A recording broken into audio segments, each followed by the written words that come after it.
no shortage of people out there who talk about the importance of values when it comes to voting, when it comes to living your life, raising your family. We hear it all the time, right?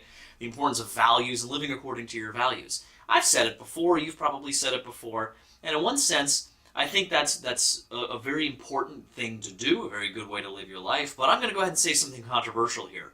Values are really insufficient. Why do I say that? What do I mean by that?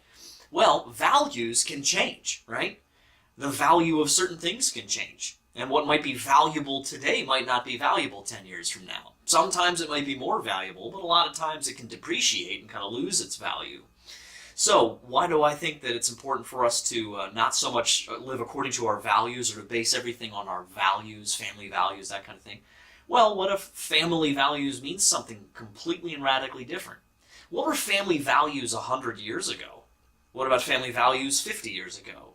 What were some things that our society, our culture valued 50 years ago, 25 years ago, 100 years ago, however you go with it, compared to today, right? That's why me and my family have started something new.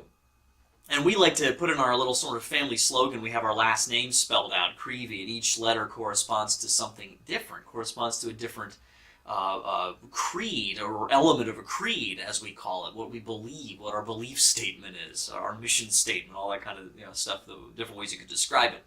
And in our family creed, the V in Creevy corresponds to this, that we want to make virtues our values. To make virtues our values. Well, what's a virtue? There's a lot of different ways we use that word, but in the Catholic tradition, officially, the official teaching of the Catholic Church is that a virtue is a firm and habitual disposition, if you will, to do the good. In other words, it is a tangible action, a tangible sort of disposition that you have to something that is in fact good, something that is timeless, something that doesn't change with the next law or the next sort of cultural shift. For instance, it is always and everywhere always wrong to take an innocent life, okay? Now, if I firmly and habitually stick to that, okay, and follow that, I'm living a virtuous life. If I sort of tweak that a little bit, or I find a justification in this particular situation to take an innocent life, or maybe I could do it over here, that's not virtuous, okay? So virtue is about this firm and habitual disposition to do the good, and at the end of the day, you could also say that virtue in the Catholic tradition, what's understood here coming out of the teachings of Christ, through his church, is that the virtuous person is someone who is living as in a sense, their very best self.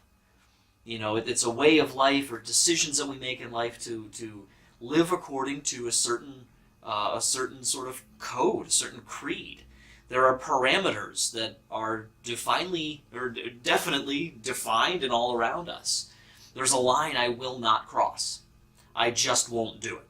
Okay? It doesn't matter how much pressure there is. It doesn't matter how much the society might try to encourage me to think that it's okay to do that. I'm not going to cross it.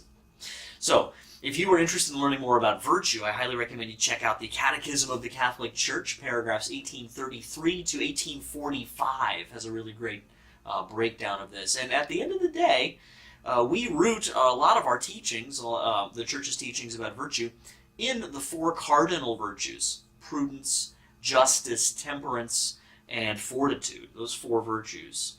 And they're basically, if you think of them as like big branches on a tree, right, that kind of have maybe a lot of smaller branches that kind of come off them, little subsets, or as four basically streams that kind of have little, maybe little branches that kind of come off those streams and are related and come from those four virtues. But those are, in a sense, the sort of fountainheads, of the life of virtue. So, just something to think about a little bit today, more of an introduction, an encouragement for you to go check out virtue.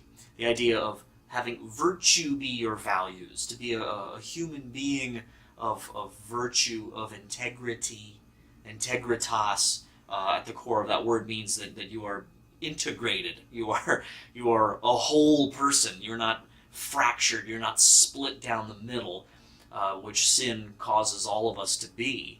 So we are all imperfect. Even the most virtuous person alive in the world right now, whoever it is, it's not me, I'll tell you that, whoever it is out there, they have a lot further to grow in virtue than they've grown already. We all do. But it's something I really encourage you to think about. Make virtues your values, not just values that can change over time. Something sturdy, something timeless, something that comes from Christ himself. So this is Mike. Go ahead and check out the website, thegraciousguest.org. If you look over here, you'll see some links to some previous videos, and you'll be able to enjoy those. And hopefully, I will see you soon. So don't forget to wonder. Take care.